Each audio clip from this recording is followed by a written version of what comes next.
the left-handed assassin. Sometimes the Bible slips in a detail so quietly that you almost miss it, until the entire story turns on it. In Judges 3, Israel is under oppression. They've turned away from God again, and as a result, they're ruled by a foreign king named Eglon of Moab.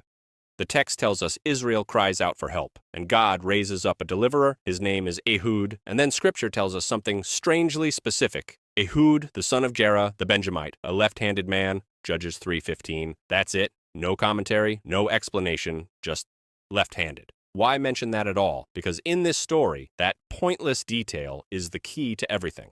In the ancient world, warriors were trained almost exclusively to fight right-handed. Swords were worn on the left thigh so they could be drawn with the right hand, and because of that, guards knew exactly where to check for weapons. So when Ehud is brought before King Eglon, he's searched.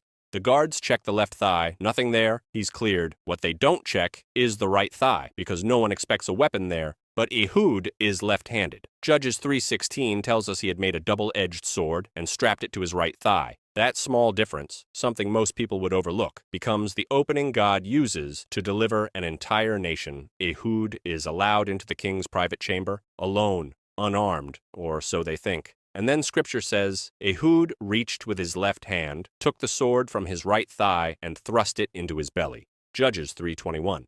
Oppression ends because of a detail no one thought mattered, and here's the deeper layer. Ehud comes from the tribe of Benjamin. The name Benjamin literally means son of the right hand. And yet here's a man from that tribe who doesn't fit the mold, who would have been seen as a disadvantage, maybe even a weakness. But God doesn't work around weakness. He works through it. Paul would later write, God chose what is foolish in the world to shame the wise, what is weak to shame the strong.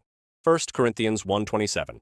Ehud's left-handedness wasn't an accident. It wasn't trivia. It was the exact glitch God used to bypass human systems of power and bring deliverance. And that's the uncomfortable realization. Sometimes the very thing you think disqualifies you, the thing that makes you different, the thing that doesn't fit expectations, is the thing God has been planning to use all along. The story doesn't say Ehud prayed harder or fought better or looked stronger. It says he was left-handed. And that was enough, because when God designs deliverance, no detail is wasted.